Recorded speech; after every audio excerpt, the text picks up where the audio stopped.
During World War II, food shortages, rationing, and disrupted supply chains forced families to grow every calorie they could, even in the dead of winter.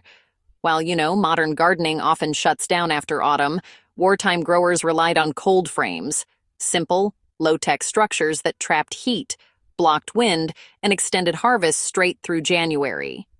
These techniques weren't experimental, they were essential.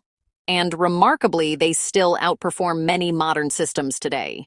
Here are 15 forgotten World War II-era cold frame techniques that can still keep your garden producing fresh greens when snow is on the ground.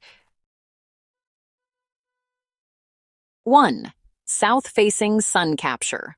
World War II, gardeners always positioned cold frames facing true south. This maximized low winter sun exposure, allowing frames to warm naturally even on freezing days. Many modern gardeners overlook orientation, but it can mean a 10 to 15 degree difference inside the frame. 2.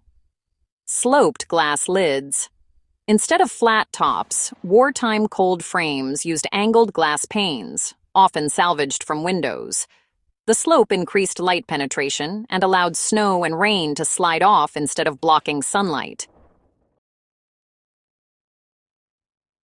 3. Manure-heated bases. Fresh horse or cow manure was layered beneath the soil. As it decomposed, it generated gentle bottom heat, essentially a natural heating pad. This technique alone often kept soil above freezing for weeks. Cold frames weren't shallow. Back during World War II, growers dug them 12 to 18 inches deep, using the earth itself as insulation. The deeper the soil, the more stable the temperature, even during those sudden cold snaps. On especially cold nights, frames were covered with burlap sacks, old blankets, or straw mats. During the day, covers were removed to let sunlight in. This simple trick prevented frost damage without electricity. Cold frames were always tucked behind stone walls, hedges, or buildings. Blocking winter wind was just as important as trapping heat. A calm, cold frame can stay 8 to 12 degrees Fahrenheit warmer than an exposed one. During World War II, gardeners were, really careful to vent their cold frames during the midday warmth to let out excess moisture. Too much humidity could cause mold and rot. Just one bad habit like that could wipe out weeks of hard work and growth. Only the toughest greens made the cut back then: kale, spinach, mâché, also called corn salad, endive, and winter lettuce. These plants don't just survive the cold. In fact, they actually get sweeter as the temperatures drop. Straw wasn't just used for insulation, it also helped reduce evaporation and protected those delicate roots. Some growers would use up to 4 inches of straw inside their frames, and, amazingly, it never blocked the plant's growth. Bricks were placed inside frames to absorb daytime heat and slowly release it overnight. This thermal mass stabilized temperatures better than bare soil alone. Watering was minimal. Wet soil freezes faster and damages roots. World War II gardeners watered sparingly, only during warmer daylight hours. Rather than planting everything at once, seeds were staggered over weeks. This ensured continuous harvests even if one batch failed. Back in the day, broken windows from bombed buildings were actually reused.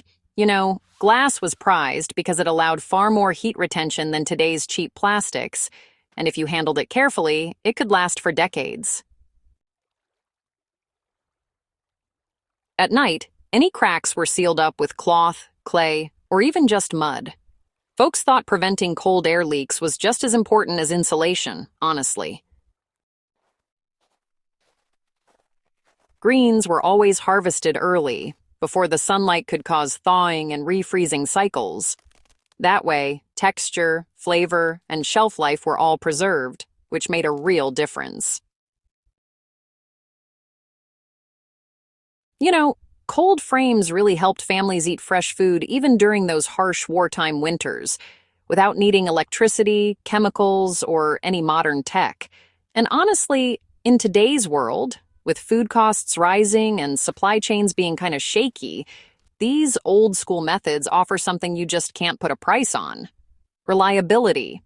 They're cheap, they're proven, and, well, they just plain work. 15 WWII cold frame tricks that grow greens in January. No heat needed. Here are some clickbait, SEO-friendly video title options.